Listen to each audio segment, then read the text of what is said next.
akhir. Siapkan? Siap, mulai.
Tempo konsentrasi. Oke.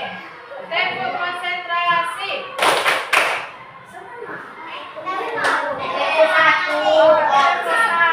Oke. Tempo 1. Tempo 2. Tempo 3. Tempo 4. Tempo 5. Oke, sudah siap belajar semuanya? Oke, silakan adik ibu buka bukunya semuanya. Kita masuk ke pembelajaran pada hari ini, yaitu bab 2, buku Jendela Dunia. Nah, buku ini adalah jendela bagi dunia. Tanpa buku kita mempunyai jendela. Nah, jendela ini untuk apa gunanya? Nah, untuk celah. Kalau tidak ada jendela di rumah, kalau tidak ada jendela di rumah kita, maka kita tidak bisa menghirup udara. Begitupun dengan buku. Buku ini kalau tidak ada buku di dunia ini, maka kita akan bodoh. Karena kita tidak akan memiliki pengetahuan tentang apa-apa yang ada di dunia atau sekitar kita.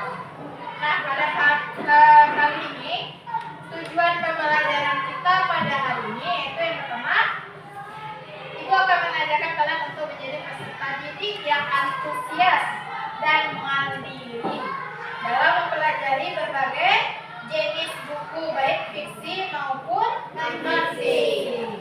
Memupuk kegemaran membaca. Nah, di sini ada anak ibu yang hobinya membaca. Ada?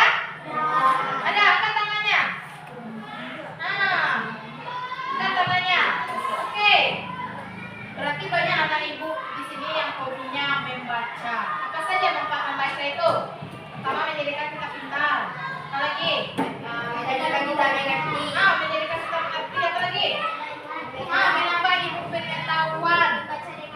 Membaca dengan lancar. Dan banyak lagi yang dapat kita manfaat bagi kita dalam membaca. Jadi anak ibu tolong banyak-banyak membaca. Oke, unsur pembahasan kita pada hari ini yang pertama yaitu ada namanya unsur intrinsik. Nah, ketika kalian membaca dalam suatu judul atau sebuah cerita, pasti ada di dalam itu ada unsur intrinsik. Setiap bacaan pasti ada unsur intrinsik. Tanpa unsur intrinsik, sebuah bacaan atau sebuah cerita tidak akan memiliki nilai. Oke, yang kedua ada apa lagi? Majas. Tahu nggak ibu apa itu majas? Tahu? Apa itu Zaki? Majas itu adalah gaya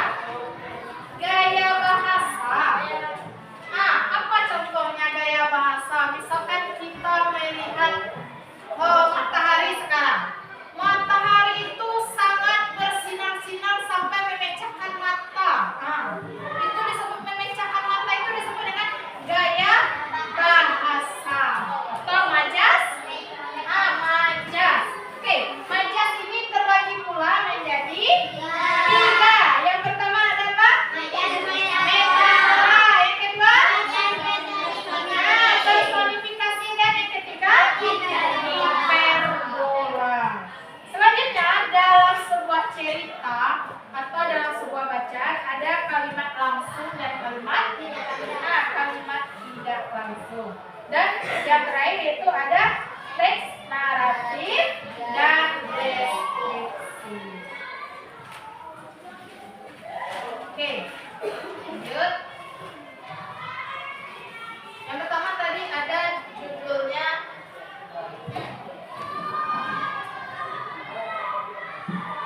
unsur intrinsik dalam sebuah cerita. Apa saja yang ada dalam unsur intrinsik itu? Yang pertama ada tema. Nah, ibu sudah tahu apa itu tema? Itu. Silakan dibaca. Tema ide cerita sebuah gagasan. Mengapa penulis menuliskan cerita? Ada tujuan penulis, tidak hanya bercerita, ada pengalaman yang dia alami, makanya dia membuat sebuah cerita. Oke, lanjut. Ada apa lagi? Ada amanat. Amanat adalah pesan dari cerita. Pesan, misalkan ada cerita seorang anak yang durhaka. Nah, di sana pasti ada amanat yang terkandung di dalam sebuah cerita. Selanjutnya, ada tokoh atau penokohan. Kalau tidak ada tokoh atau penokohan, sebuah cerita tidak akan bisa jadi. Tidak ada orang yang memerankan dalam sebuah cerita itu, maka cerita itu siapa yang diceritakan? Tidak mungkin tidak ada yang diceritakan. Tokoh adalah individu yang dibicarakan dalam cerita, sedangkan penokohan adalah penggambaran sifat karakter dari sifat karakter. Tahu sifat karakter itu apa? Sifatnya itu bagaimana? Apakah dia antagonis? Antagonis apa? Jahat misalkan. Ada sifat baik, ada sifatnya yang sedang, tidak jahat dan tidak baik. Itu yang disebut dengan karakter. Oke, lanjut. Ada selanjutnya yaitu latar. Apa latar itu? Latar adalah keterangan tempat. Oke, keterangan tempat. Di mana cerita tersebut menjelaskan tempat kejadian yang ia alami. Selanjutnya yaitu alur. Alur ini apa? Bagaimana kemajuan? Kemajuan atau alur adalah rangkaian dari awal cerita sampai akhir cerita. Nah, selanjutnya kita lanjutkan pembelajaran kita yaitu yang kedua ada itu majas. Nah, sekarang ibu mau bertanya, apa pengertian dari majas?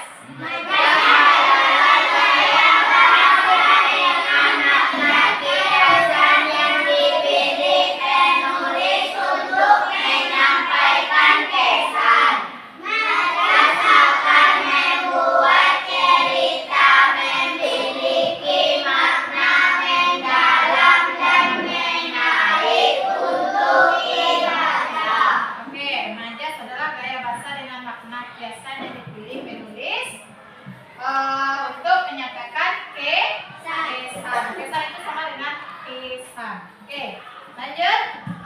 Majas terbagi menjadi 3. Pertama itu ada majas metafora. Apa itu majas metafora? Majas yang menggunakan kata yang memiliki simbol apa?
lanjutkan. Silakan adik ibu tepuk konsentrasi terlebih dahulu. Berdiri semuanya. Tepuk fokus. Melihat, mendengar, mengingat, fokus. Fokus. Nah, mari kita fokuskan untuk pembelajaran selanjutnya. Nah, di dalam sebuah cerita atau sebuah buku ada di sana kalimat langsung dan kalimat tidak langsung. Kalimat langsung itu apa? Kalimat yang langsung diucapkan oleh si pembicara kepada orang yang dituju. Apa contohnya? Aku bosan. Nah, jawab kelinci kecil. Nah, di dalam kelinci kecil ini ada di dalam buku ibu, ada sebuah cerita. Coba dibuka bukunya. Ada sebuah cerita pada halaman 28. Nah, ada judulnya di sana. Apa judulnya? Kelinci kecil dan burung pipit. Nah, kelinci kecil dan Burung pipit. pipit. Nah, pada halaman 29 ada di sana kata-kata aku bosan. Nah, kalau aku bosan berarti dia menunjukkan langsung kepada temanya. Dia menyebutkan itu sama dengan kalimat langsung. Atau Adi, tunggu, panggilku. Nah, panggilku berarti dia mengucapkan langsung kepada si Adi. Oke, lanjut. Apa lagi? Kalimat tidak langsung. Kalimat tidak langsung, kamu ulang kalimatnya tidak langsung.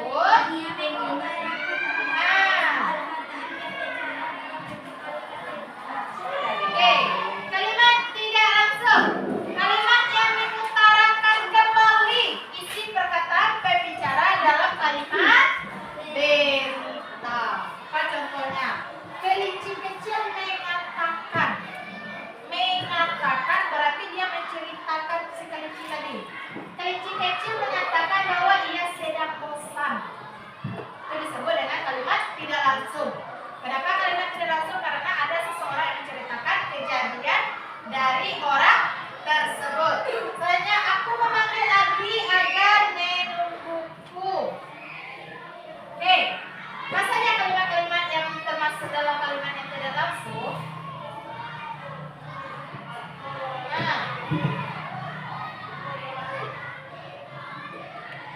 Nah, di sini ada kalimat tidak langsung dan kalimat yang langsung. Hal yang harus diperhatikan adalah perubahan subjeknya, kamu menjadi saya atau aku, kalian menjadi mereka. Yang kedua apa?